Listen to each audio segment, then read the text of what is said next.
Deus separa os que são deles de verdade. Seja muito bem-vindo ao Devocional Caminho Diário. Uma palavra, um encontro, um novo eu. Hoje nós falaremos sobre a praga das moscas. Deus sabe exatamente quem é e quem não é dele. Então que hoje a gente possa reconhecer a voz do Senhor, o chamado dele para a nossa vida e mais uma vez poder ser aquebrantado. Bom dia para você que é de bom dia, para você que está chegando agora, seja muito bem-vindo ao nosso encontro. Eu já quero junto com você fazer uma oração ao Senhor. Se puder, feche os teus olhos e se concentre no Espírito Santo. Pai, eu quero te louvar e te agradecer por tudo. Obrigada, Senhor, porque o que seria de mim sem a tua bondade? O que seria de mim, Senhor, se tu não estivesses aqui, se tu não tivesses me acordado para esse novo dia? O que seria de mim, Pai, sem a tua graça? Eu quero nessa hora entregar a minha vida em tuas mãos, o meu dia ao Senhor, que seja o tempo inteiro a tua vontade se cumprindo, que os meus desejos, o meu eu, diminua, suma, desapareça, mas o Senhor cresça em todas as minhas atitudes hoje. Todas as minhas decisões sejam o Senhor. Todas as minhas falas sejam direcionadas pelo Senhor. Eis aqui a tua serva, Pai. Faça-se cumprir em mim a tua vontade. Quanto a este devocional, eu não sei quem vai estar ouvindo, mas o Senhor sabe. Então fique à vontade para usar a minha boca como instrumento para falar com o teu povo. Em nome de Jesus. Amém, gente? Livro de Êxodo, capítulo 8, do 20 ao 32. Nós vamos falar hoje sobre a praga das moscas. Sim, mais uma que é repugnante. Mas vamos à leitura? Aquele que temeu a palavra do Senhor entre os servos de Faraó, fez seus servos e seu... Peraí, gente, calma aí. Vou ler aqui. Desfaça. Vamos lá. E o Senhor disse a Moisés: levanta-te de manhã cedo e põe-te diante de Faraó. Eis que ele sairá às águas. E diz-lhes: assim diz o Senhor: deixa o meu povo ir, para que me sirva. De outro modo, se não deixares o meu povo ir, eis que enviarei enxames de moscas sobre ti e sobre os teus servos, e sobre o teu povo, e sobre as tuas casas. E as casas dos egípcios estarão cheias de enxames de moscas, e também o chão em que eles estão. E eu separarei naquele dia a terra de Gósen, em que habita o meu povo, para que nela não haja enxames de moscas, para que ao final saibas que eu sou o Senhor no meio da terra. E porei uma divisão entre o meu povo e o teu povo. Amanhã será este o sinal. E o Senhor assim fez, e vieram grandes enxames de moscas para dentro da casa de Faraó, e para dentro das casas de seus servos, e para toda a terra do Egito. A terra estava corrompida por causa desses enxames de moscas. E chamou o Faraó a Moisés e Arão e disse: ide e sacrificai a vosso Deus nessa terra. E Moisés disse: não, convém fazer assim, pois sacrificaríamos a abominação dos egípcios ao Senhor nosso Deus. Eis que se ficássemos a abominação dos egípcios perante os seus olhos, eles não nos apedrejariam? Nós vamos 3 dias de jornada no deserto e sacrificaremos ao Senhor nosso Deus, conforme ele nos ordenou. E Faraó disse: eu vos deixarei ir, para que oferecerais sacrifícios ao Senhor vosso Deus no deserto. Somente não devereis ir muito longe, suplicai por mim. E Moisés disse: eis que sairei à tua presença e orarei ao Senhor, para que os enxames de mosca se apartem amanhã de Faraó, dos seus servos e do povo, mas que Faraó não haja mais de forma enganosa, não deixando o povo ir sacrificar ao Senhor. E Moisés saiu da presença de Faraó e rogou ao Senhor. E o Senhor fez segundo a palavra de Moisés, e ele removeu os enxames de moscas de Faraó e de seus servos e de seu povo. Não permaneceu nem mesmo uma. E Faraó endureceu seu coração também dessa vez e não deixou o povo ir. Viu que eu tô boazinha hoje? Hoje eu fiz a leitura toda por você, mas faça novamente, porque eu fiz aqui que nem uma matraca, bem rápida. Mas façam essa leitura, gente, para que a gente possa entender o que está acontecendo aqui. Nós vemos que os egípcios, eles tinham também esse apego à mosca.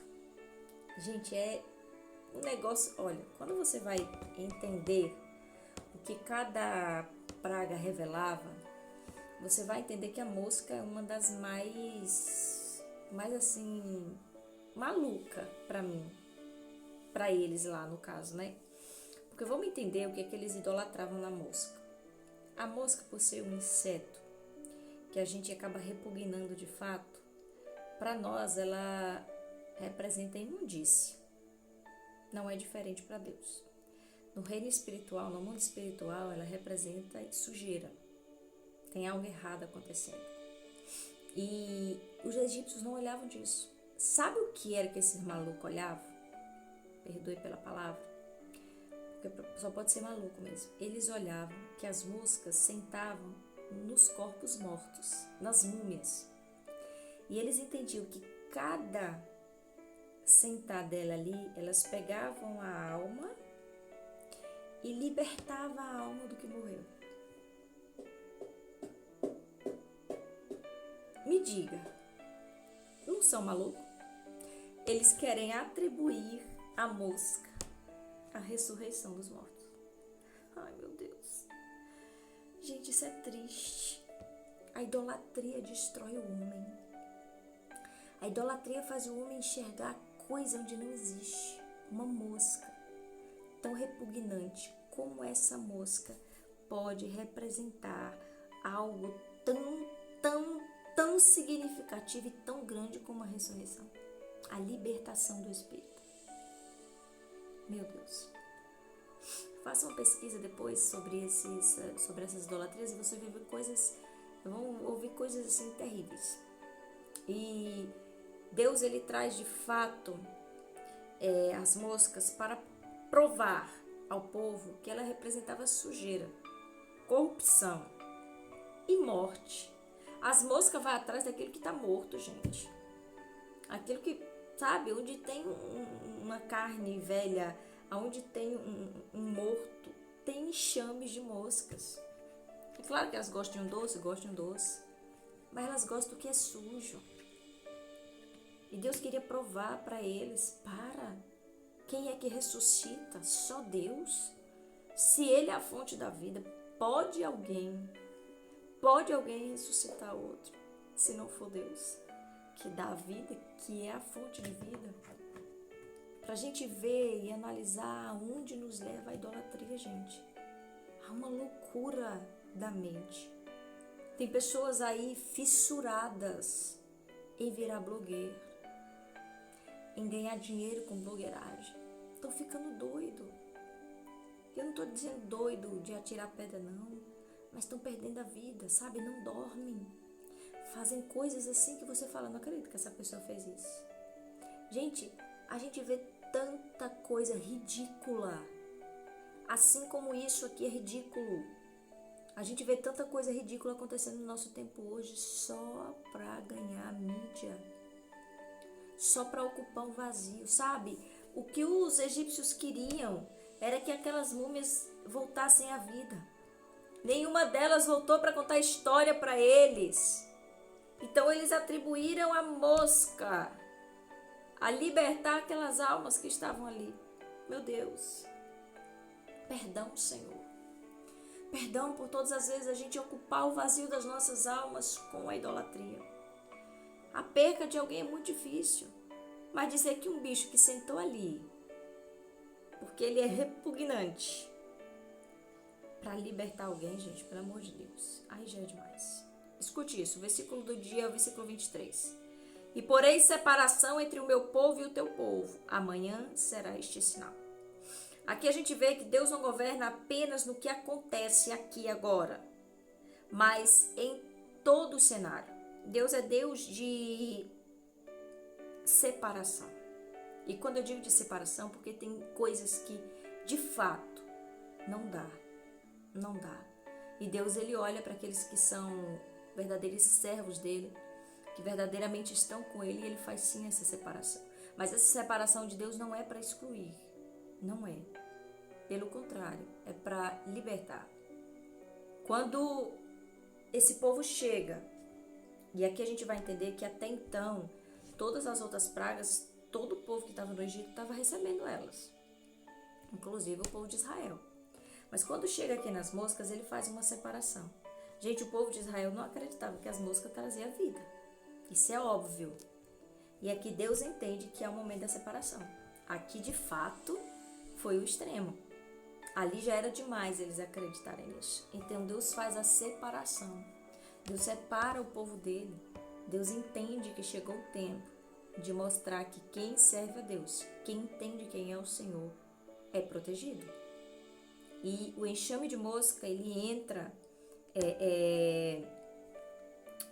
lá na terra do Egito, mas a terra de Gósen, onde o povo de Israel habitava, não foi alcançado. Em Mateus 6:24, nós vamos ver Jesus falando que não dá para servir a dois senhores. E os egípcios, eles realmente serviam a vários deuses. Eles não sabiam que eles queriam servir.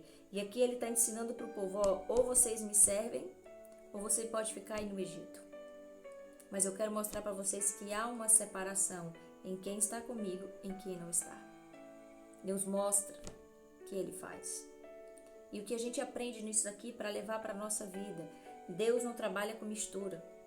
Para de achar que você pode amar Mamon e amar ele também. Não. Ou você serve um com excelência e abandona o outro. Não dá, gente. Não dá para servir a dois senhores. Então hoje é dia de você se decidir. É a idolatria que você quer? Você já sabe o caminho. Mas se é o Senhor que você quer, entregue o controle nas mãos dele. Essa é a sua melhor decisão hoje. Não tenha dúvida, eu testifico isso com toda a alegria e toda a fé do meu coração. É a sua melhor escolha, Jesus. A presença de Deus estabelece diferença. Há uma diferença em quem serve e quem não serve. Há uma diferença em quem anda com Deus e em quem não anda. E Deus, ele estabelece isso. Ele não é tão injusto, gente. Ele nunca é injusto, na verdade. Às vezes a gente acha que é injusto passar por tempestades, sendo que a gente não fez nada e a terra está colhendo por algo que não foi a gente que fez. Isso parece injusto. Não, Deus não é injusto. Mas ele guarda e ele separa os deles. Há uma identidade espiritual que define a nossa proteção. Nós somos selados pelo sangue de Jesus. Lembra da libertação no Egito? Um pouco antes desse momento, nós vamos ver a libertação do Êxodo. Na verdade, esse momento não, na última praga, nós vamos ver a libertação. O Êxodo, o povo saindo do Egito. E o que é mais interessante é que havia uma separação, uma identificação através do sangue do Cordeiro. E aqui Jesus é quem nos identifica. Ele sabe quem você é. Não adianta vestir roupa de crente, não adianta ter cabelo de crente, não adianta dar com Bíblia na mão. Deus sabe quem é você. Ele faz a separação do joio e do trigo. Quer a gente queira, quer não. Amém? Não existe meio termo no reino de Deus. Quem anda com Deus vive de forma diferente.